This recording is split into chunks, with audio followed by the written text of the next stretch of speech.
ഞാൻ വീട്ടില്. കള്ളം പറയരുത്. സത്യമായിട്ട് ഞാൻ വീട്ടിലാണേ. കുറെ കാലമായി ഞാൻ സഹിക്കുന്നു. എനിക്ക് പറ്റില്ല, എനിക്ക് തിരിച്ച് വീട്ടിലെ പോണം. അതിനെ നിനക്ക് ഐഫോൺ അല്ലേ വലുത്? നീ പറയുമ്പോ നിനക്ക് ഇഷ്ടമുള്ള സാധനങ്ങളൊക്കെ മേടിച്ചു തരുന്നത് അതൊക്കെ ജോലിക്കാരി വന്നിട്ട് മതിന്നേ. ജോലിക്കാരി?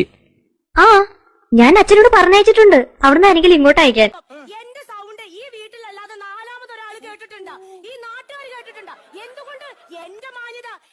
അപ്പൊ എനിക്ക് മനസ്സിലായി ഈ ഇല്ലത്ത് ഏതോ ഒരു കിടുക്കൻ സാധനം കിടന്ന് കറങ്ങണമെന്ന്. ആ സാധനം ആണോ? വിവാഹം കഴിഞ്ഞാലുടൻ 2 ആഴ്ചത്തെ ഹണിമൂൺ. ഊട്ടിയിലേക്കോ കൊടൈക്കനാലിലേക്കോ ലോകത്തിന്റെ ഏതെങ്കിലും ഒരു അറ്റത്തേക്കോ നമ്മൾ യാത്ര തിരിക്കും. അതേത് പെണ്ണ്?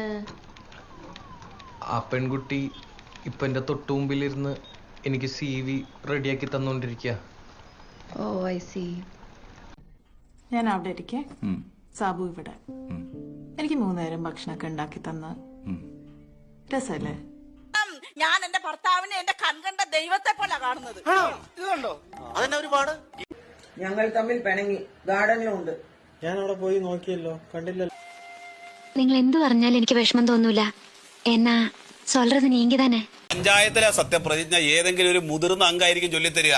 അതാരാ? അത് നമ്മുടെ ആ 10ാം വാർഡിൽ നിന്ന് ജയിച്ച സുമേഷ് ഏട്ടല്ലേ, പുള്ളി ചൊല്ലിത്തരും. നീ അങ്ങ് ഏറ്റു ചൊല്ലിയാ മതി, വേറെ ഒന്നുമില്ല. പിന്നെ ആ പഴയ നീല സാരി കൊടുത്താൽ മതിയായിരുന്നു. എന്തുവാ ലക്ഷണം കെട്ടവളുടെ പിന്നാലെ നിങ്ങൾ അങ്ങനെ തന്നെ പറയണം. എന്ത് നീ ലക്ഷണം കെട്ടവളാണ്? ഈശ്വരാ, പാവത്തുങ്ങൾക്ക് ഇങ്ങനെ സൗന്ദര്യം തരല്ലേ. പട്ടിയെ പട്ടിന്ന് വിളിക്കരുത്.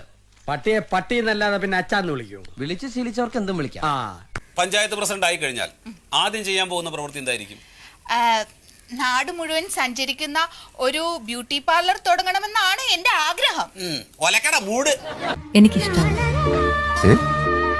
എനിക്കിഷ്ടാണ്. കല്യാണം കഴിഞ്ഞ പെണ്ണുങ്ങൾക്ക് പൈസ സൂക്ഷിച്ചു വെക്കാൻ ഞാനൊരു ടിപ്പ് പറഞ്ഞു തരട്ടെ. നിങ്ങളുണ്ടല്ലോ ഇനി മുതൽ പൈസ സൂക്ഷിക്കുമ്പം അത് നിങ്ങളുടെ വെഡിങ് ആൽബത്തിൽ കൊണ്ട് സൂക്ഷിച്ചു വെച്ചോട്ടോ.